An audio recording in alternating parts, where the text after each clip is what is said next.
Hey everyone, welcome back to the Supply Chain Podcast. I am your host, Christian Garcia. Glad to be joining you for today's episode. Today's a bit of a special episode. We are actually live here after day one of the GFX, the Government Fleet Expo and Convention here in Dallas, Texas. We're coming at you live from the expo. We just closed up shop. It's about 3 o'clock local time here. And we're excited to be coming at you straight from the conference. I know it's been a while since we've done a podcast, and we haven't really done a lot in this type of format, so thank you guys for tuning in and checking us out today. We're going to be talking about 4 things today. 4 things mainly regarding fleet management, because that's the show that we're at right now. We have our booth here in the background, our nice pretty booth. We've got our connected service vehicle back there. I don't know if you can see it. But basically what we're here showing at the conference is the ability to track inventory inside of vehicles as they move around. So basically the in-transit visibility of assets and inventory that are part of your fleet. So that's what we're here showing at the conference. And so we thought today's topic would be good to go over the different types of ways that you can use IoT technology and software to optimize your fleet management strategy. And there's really 4 key ways that you can do this. And so that's what we'll be talking about today. We're going to try to get this episode out pretty quickly after recording, so that way if you guys happen to be at the show and you may have a chance to tune into this, we'd love to see you. Love to see you stop by our booth and answer any questions that you may have.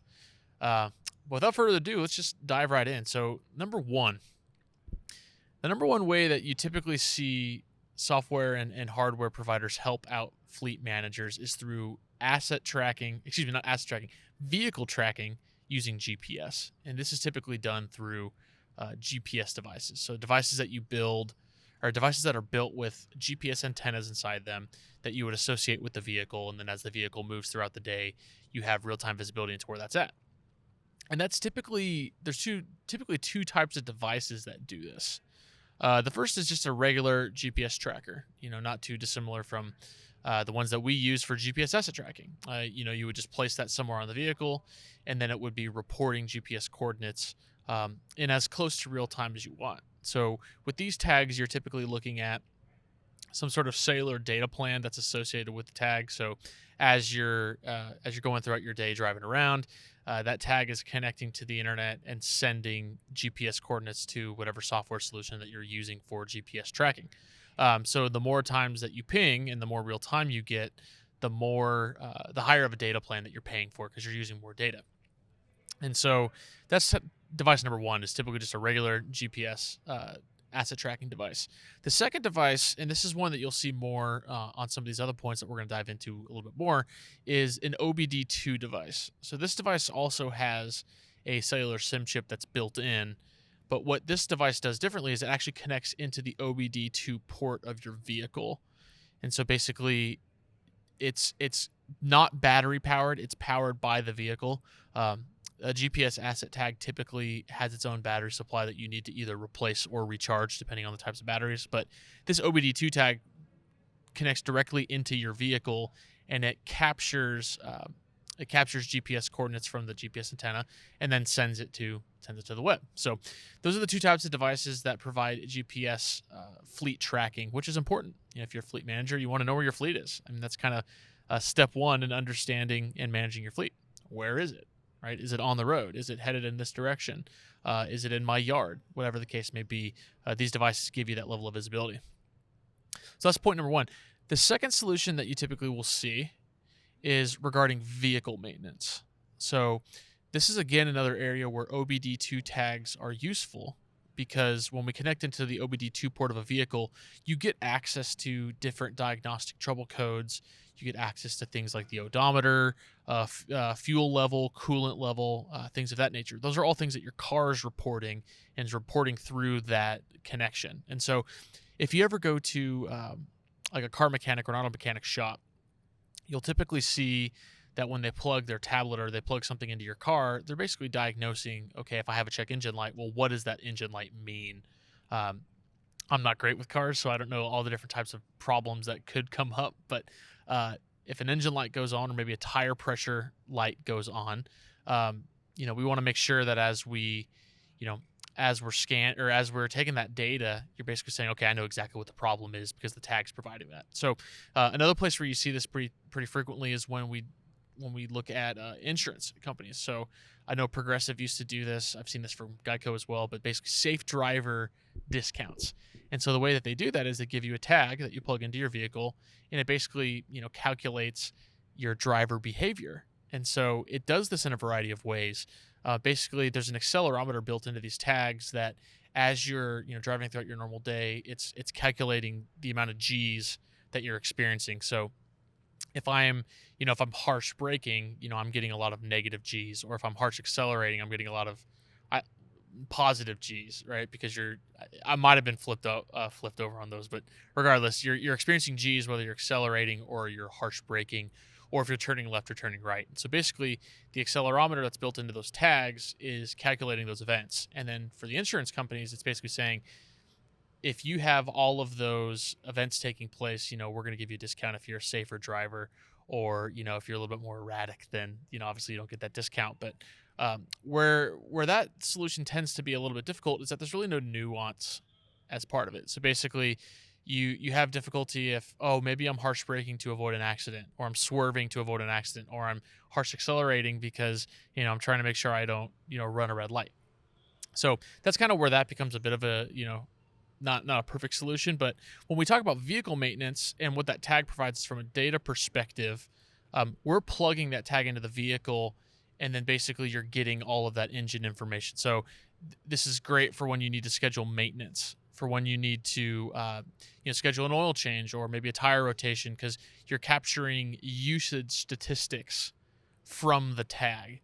So basically engine hours. So if I need to do routine maintenance every X amount of engine hours, or every 5,000 miles driven, that's what you're gathering from those OBD2 tags, and that's what you're getting from vehicle maintenance. And so basically you plug that tag into your vehicle, it's gathering all that data, and then on the software side, there's often a maintenance module that will automatically generate work orders or service requests when some of these usage milestones are hit. And so that's essentially what we're getting from OBD2. So vehicle maintenance is kind of the second big thing that you see IoT and software helping fleet managers. The third solution that we're looking at is around driver behavior. And so when we take a look at driver behavior, if I'm a fleet manager and I have different drivers across the fleet, you're going to want to know who's driving safely and who's driving erratically. And again, like I just mentioned, those OBD2 tags are built with accelerometers that kind of that gather the G-force information based off of how you're driving. And so this is important because as a fleet manager, obviously you want to encourage safe driving. When I was on my way to the trade show here today, I drove behind a vehicle that had the typical, how is my driving? Call 1-800 whatever, right? And that's basically a way for the population to call in if someone's not driving safely, and basically call the company so that the company can correct that behavior. These tags effectively replace that situation, because you have these tags that are gathering this information and basically reporting on that in real time, and so who your good drivers are based off of certain events that are taking place. This is also great for fleet managers because you will often get an insurance discount, because you are actively putting in place a solution that helps promote positive driving and safe driving behavior. If you've got people who are on the road and they're being erratic, worst comes to worst, they're going to get in an accident, and that can become a huge insurance liability for not only your company, but for the insurance company that's insuring your vehicles. So there's a lot of elements to why you would want to track driver behavior. We've worked with companies who use that as a method to incentivize drivers to be safer. Because, obviously the worst thing that could possibly happen is one of your fleet drivers gets into an accident. And that's a big reason why injury law is such a huge deal. So understanding that there's devices out there that help you monitor driver behavior and create things like driver scorecards, so that you have tangible ways to help improve how your drivers are operating your fleet. So that's number 3, driver behavior. The fourth one is what we're showing here at our booth today, which is in-transit visibility for inventory.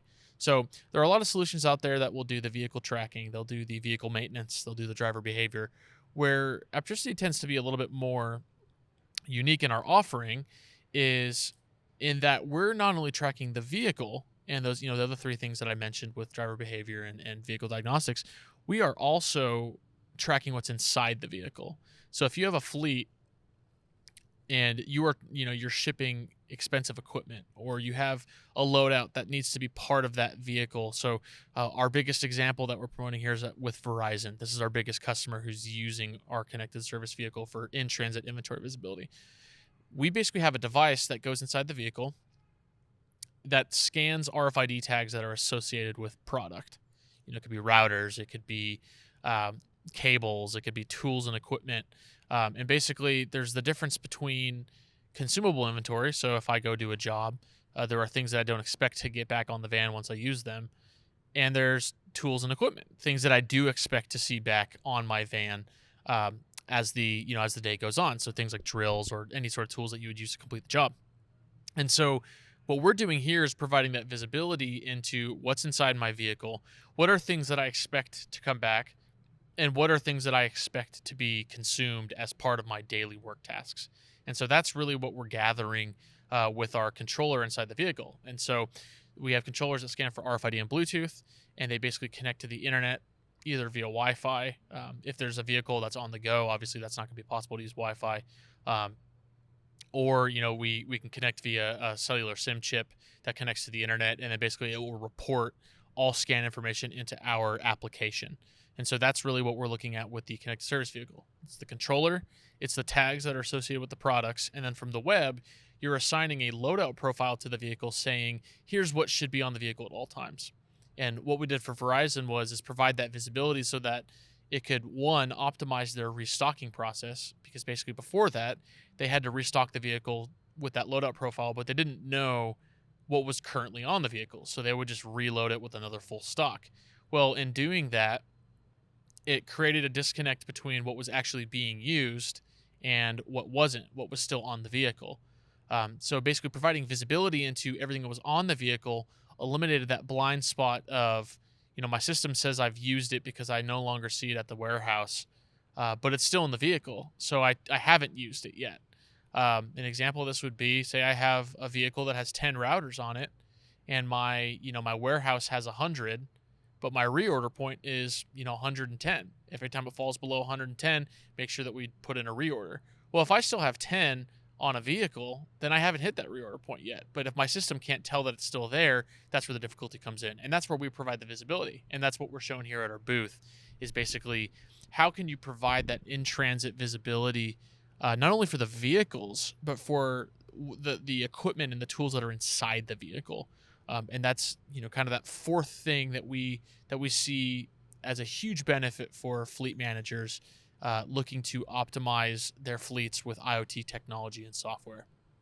And so just to reiterate and just to recap the 4 items that we talked about: GPS fleet tracking, basically knowing where your vehicles are using an OBD2 tag or just a GPS tracking tag; vehicle diagnostics, things like oil changes, engine trouble codes, making sure that your fleet is operational, not in the shop, it's on the road, doing work.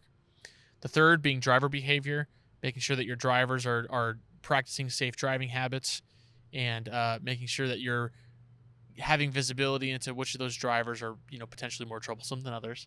And then the fourth is in-transit visibility of inventory and asset items. So at Apptricity, we offer all 4 of those within one system. And we also break out each of those pieces to be their own system if we need to be. But typically what we do is we'll use all of those in the same system. So that about wraps things up for this episode. Thank you guys for tuning in. You might be able to hear some of the cleaning coming by. So thank you guys for tuning in. And if you happen to hear this episode before tomorrow, which is Wednesday, we'd love to see you at our booth. Once again, we are at the GFX, the Government Fleet Expo. And we are here with our booth. Come say hi. We'd love to meet you and answer any questions that you may have. And hope you have a good rest of your day. Thank you guys for tuning in.